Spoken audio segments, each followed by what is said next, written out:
In the previous video, I talked about why so many people in their late 30s and 40s feel trapped despite doing many of the right things. And the conclusion wasn't that we need to work harder or become more ambitious. The conclusion was that we need a different design. Not a reckless freedom, but engineered flexibility. So let's talk about what it actually looks like.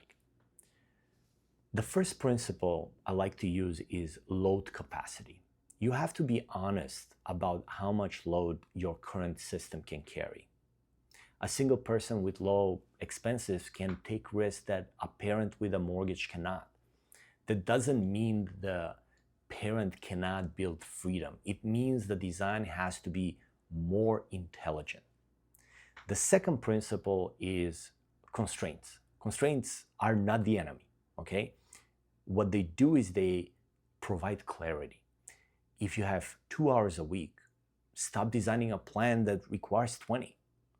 If you need income stability, then stop copying someone who can tolerate 12 months of chaos.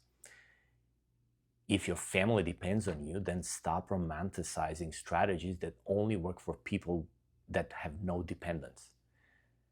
The third principle is damping. Every system needs a way to absorb shock. For a person, damping may be savings, it may be sleep, it may be exercise, it may be a weekly planning routine. It might be simply fewer open loops. It might not be checking your portfolio every 10 minutes. And without damping, every setback becomes identity level. A bad trade can become, I'm not cut out for this. A slow month on YouTube can be, this will never work. A hard week at work may be like, oh my gosh, my whole life is wrong. That is what happens when there is no damping.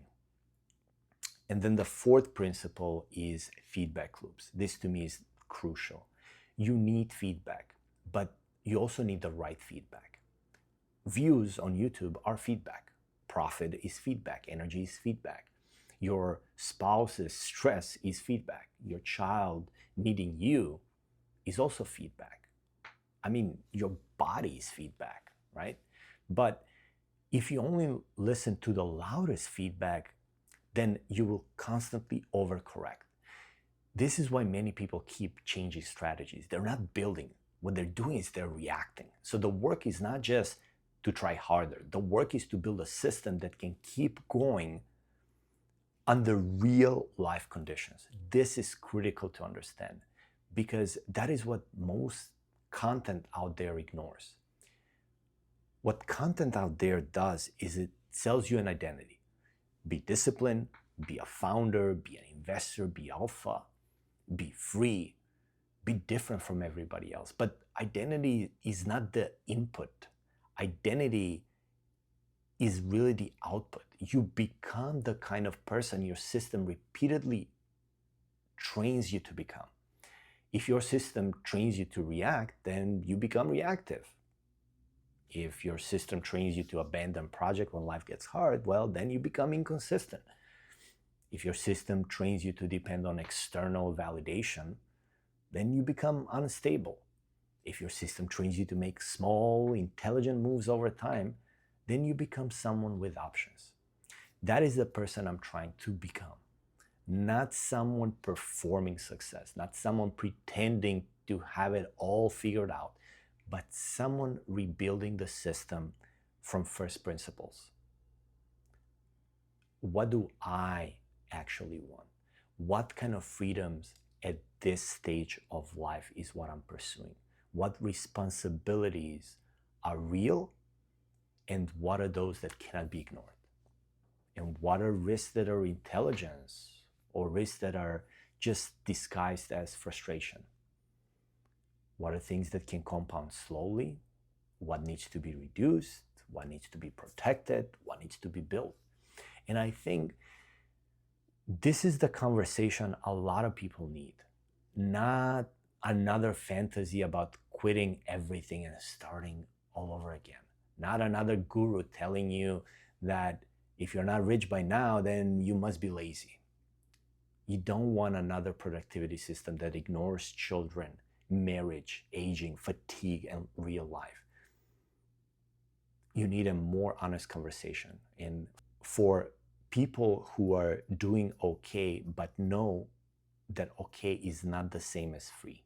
For people who are grateful, but they still feel constrained. For people who built a good life, but now need to redesign for the next phase. So if you're in that stage, I don't think the answer is to panic. I don't think the answer is to blow everything up. And I don't think you should shame yourself for not being further ahead. What you should do, though, is to define the problem correctly. What is failing? Under what load does it fail? And what are the evidence that proves that failure?